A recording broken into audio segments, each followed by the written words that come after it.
Bali perlu perlakuan khusus. Ya. Nah, untuk membuka reopening saja berpikir ini kan buka rugi. Ruginya sampai berapa lama?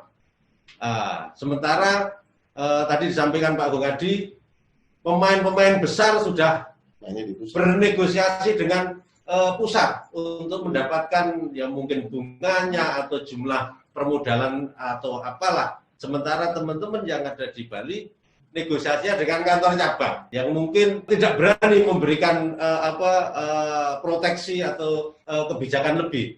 Nah, mungkin Bank Indonesia yang punya kewenangan sampai ke sana. Bagaimana? Karena ini yang mungkin sangat diperlukan para pengusaha di Bali menjelang new normal ini, karena biayanya kan cukup besar ini mungkin yang akan dipakai untuk masuk ke wilayah new normal ini. Saya bisa membayangkan new normal itu orang naik lift sendirian, tidak boleh bareng-bareng. Berarti kan listriknya tambah gede. Sementara katakanlah objek wisata, toiletnya harus kayak bandara. Tidak seperti sekarang mungkin ya, toiletnya agak kurang terawat. Nah ini kan perlu biaya yang lumayan besar. Bagaimana mungkin menurut Pak Trisno ini?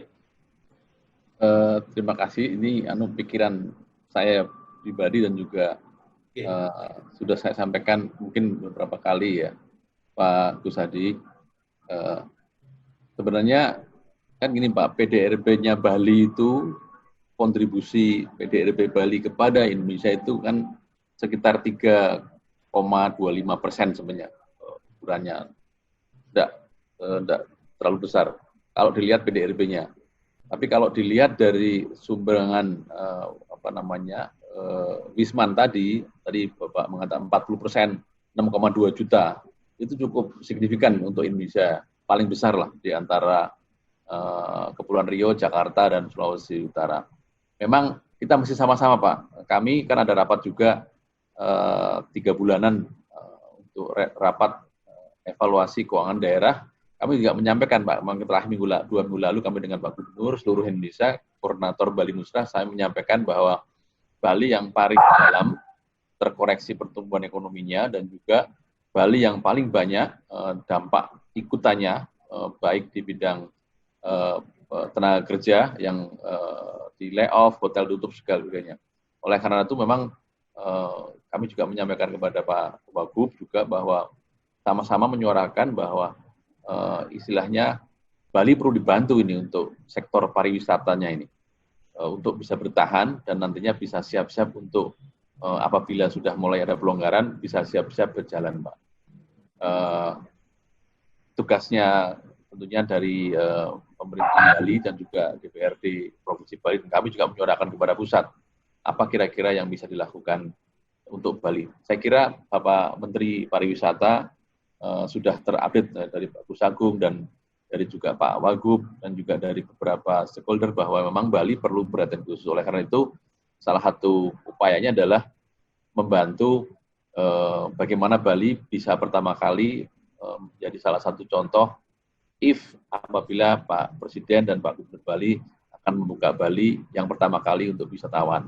Itu, dan kedua juga kemarin dari Ibu Kiki Kemenpar bahwa ada sekitar uang perjalanan dinas dari Kementerian Lembaga Pusat akan dikerahkan juga untuk mengisi kalau Bali sudah dibuka untuk melakukan rapat-rapat di Bali ini Pak.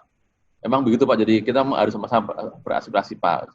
Saya meyakini Pak Gubernur juga, Gubernur Bali sudah update bahwa beliau pasti punya jaringan di pusat bagaimana menyuarakan bahwa Bali perlu sesuatu yang lebih karena tadi keunikan. Bali beda dengan tempat lain, Bali pariwisata menjadi backbone-nya.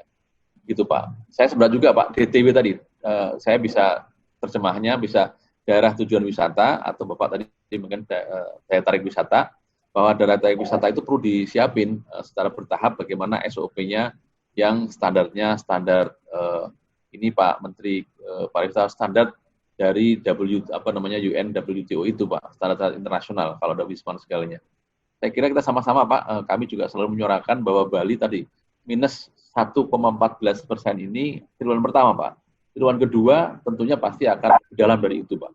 Pasti akan berkontraksi, akan lebih dalam lagi. Tentunya nanti kami juga akan menyampaikan terus bahwa Bali ini adalah spesial yang perlu dibantu. Dan saya kira Bapak Gubernur Bank Indonesia dan juga Dewan Gubernur menyadari ini. Dan tentunya dalam rapat-rapat dengan Pak atas Menteri pasti akan menyampaikan dari situ Pak, jadi dari DPRD, dari Pak Koster, dari Bali juga, dari BI juga menyampaikan mengenai aspirasi bagaimana Bali perlu dibantu untuk start lagi gitu Pak. Saya kira itu Pak dari kami Pak.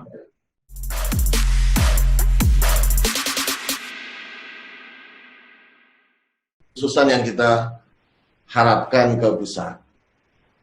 Tentunya dari hal ini kekhususan yang kita minta tentunya kembali lagi jadi perlakuan khusus yang kita harapkan saat ini tentunya selain yang kita sampaikan tadi adalah mengenai permodalan segala macam itu juga tentunya mendapat sharing yang lebih gitu. Sharing yang lebih itu artinya dana bagi hasil. Tidak ada dana bagi hasil, mohon maaf. Jadi di dalam Undang-Undang 33 tersebut dana bagi hasil beda lagi. Jadi itu hanya terkait dengan hasil bumi, hasil yang dijual keluar.